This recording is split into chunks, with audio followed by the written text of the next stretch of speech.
Alright, hello everyone, and now welcome to a game between 120 versus Hawk, taking place here on Echo Isle. 120 playing under the name ER0, which also sounds like ER-ling. Well, in Mandarin is ER-ling. So that is which translates to 120. So if you ever are wondering who is ER0, that is 120. He is going up against Hawk over here on the top right of Echo Isle as the blue human player.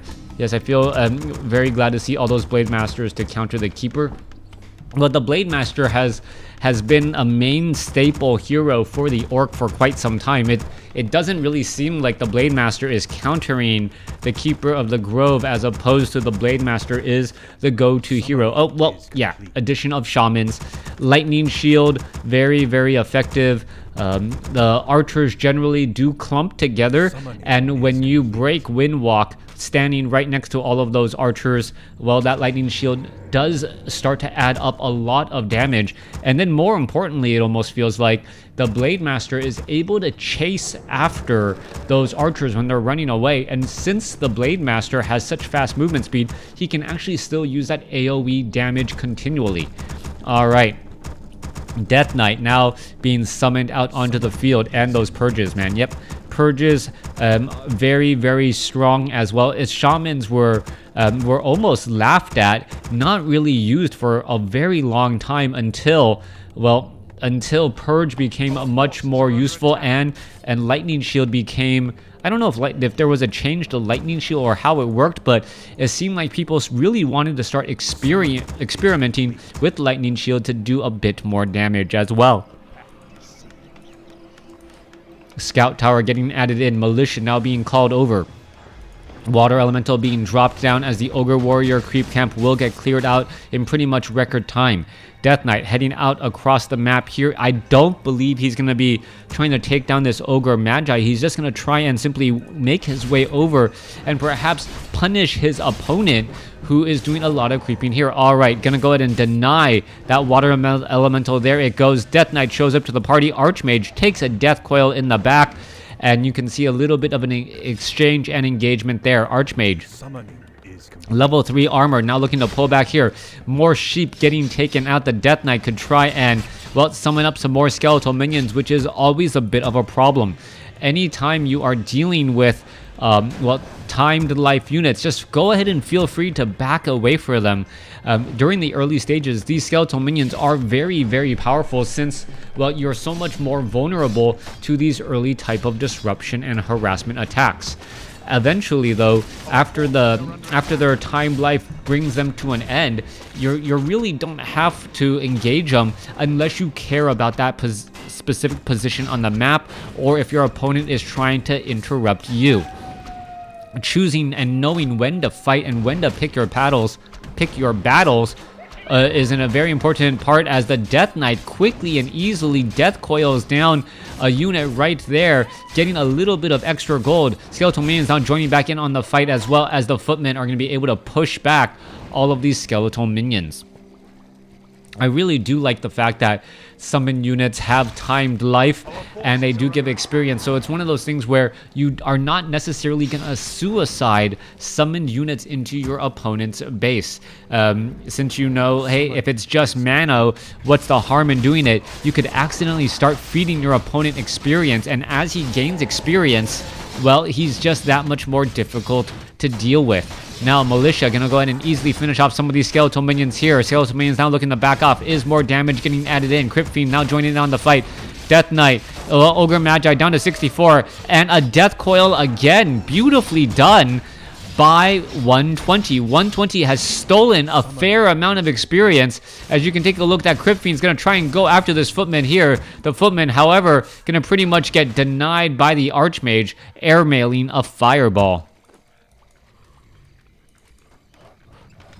Crypt Fiend now looking to head back over here to the top left-hand side of the map.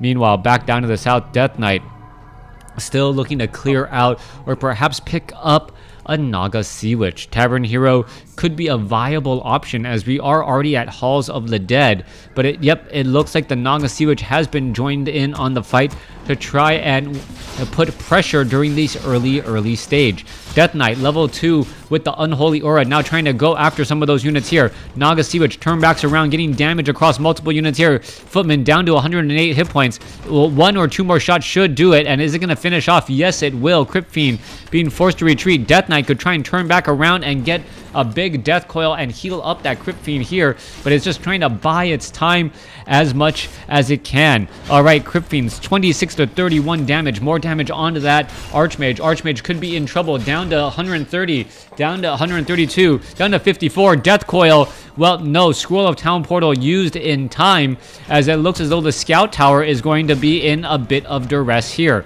All right, Footman gonna try and make its way back out. Footmen do have Defend. Meanwhile, well, Footmen with Defend means that they're not going to be running away very quickly at all. And it looks like 120 is going to be taking a big advantage into this next fight.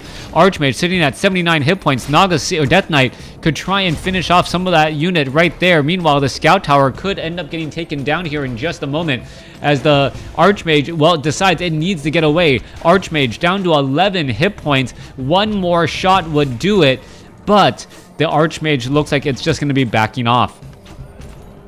Crypt Fiends continuing this fight once again. Low hit point Crypt Fiend backing up away from the rest of the remaining units. There goes another unit. Naga Sea Witch could end up getting some more cold arrowed footmen and try and take them out. Crypt Fiends, however, taking a little bit more damage than I think he would have liked right now, as this footman, well, chased a bit too far and will be forced to retreat.